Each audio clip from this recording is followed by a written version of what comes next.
नमस्कार, मैं हूं आपके साथ अनुष्का और आप देख रहे हैं खबर का असर। हल्द्वानी के सर्किट हाउस में आज कुमाऊं कमिश्नर दीपक रावत ने लैंड फ्रॉड कमेटी की बैठक ली। बैठक के बाद कुमाऊं कमिश्नर दीपक रावत ने कहा, लैंड फ्रॉड कमेटी के आज सभी सदस्यों की उपस्थिति में कल 53 मामलों को कमेटी द्वारा सुना गया। इन मामलों में पहले तहसील स्तर से जांच भी कराई गई थी। इसके बाद कमेटी में इनको रखा गया था, जिसमें से 13 मामले लैंड फ्रॉड के ऐसे पाए गए जिसमें FIR दर्ज की जाएगी। कुछ ऐसे मामले भी आए हैं जिसमें जाँच की और आवश्यकता है। वहीं कुछ मामलों में ऐसे लोग भी सामने आए जो जमीनों का कारोबार तो जरूर कर रहे हैं, लेकिन कागजों का में उनका नाम नहीं है, लेकिन पैसों का लेन देन उनके जरिए हो रहा है, जो पूरी तरह से गैर कानूनी है। कमिश्नर दीपक रावत ने लोगों से अपील करते हुए कहा है कि जमीन खरीदने से पहले उसके कागज और उसकी दाखिल खारिज जरूर देख लें, तभी जाकर वो जमीन की खरीद फरोख्त करें। तहसील से लेकर पटवारी और रजिस्ट्रार ऑफिस से भी जांच करवा लें, तभी जाकर वो जमीन की खरीदारी करें।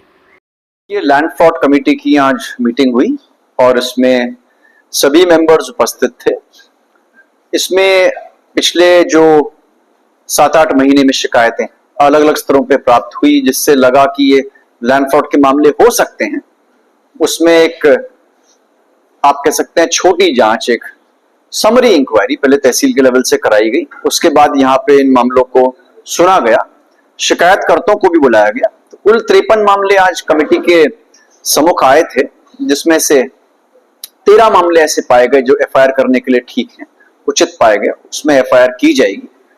उसके अलावा कुछ मामले ऐसे थे जिसमें थोड़ा और हमें जांच की आवश्यकता है या और कुछ साक्ष्यों की आवश्यकता है। विशेषकर उन मामलों में FIR हुई है जहां पे धोखाधड़ी तो हुई ही है, लेकिन जिन मामलों में ऐसे लोग जमीनों का व्यापार कर रहे हैं जो कागजों में कहीं भी नहीं है, उनका कोई एग्रीमेंट नहीं है, लेकिन सारे ट्रांजैक्शंस वही करा रहे हैं, जो वैसे भी इलीगल है। और इस परंपरा की वजह से, इस प्रैक्टिस की वजह से बहुत से फ्रॉड्स हो रहे हैं। तो कमेटी चाहेगी कि ऐसी चीजें डिस्करेज हों।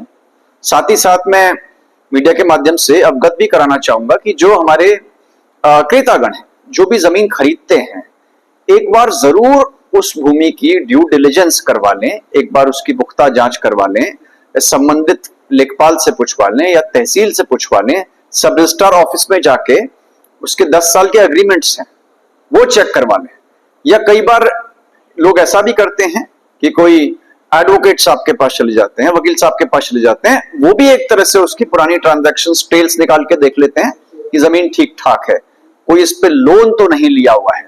ये देखना भी बहुत आवश्यक है कि जो व्यक्ति आपको ये जमीन बेच रहा है, उसके नाम जो खतौनी में जमीन है, ऐसा तो नहीं कि वो जमीन बची केवल रस्ते की हो, बेचने वाली जमीन हो ही ना।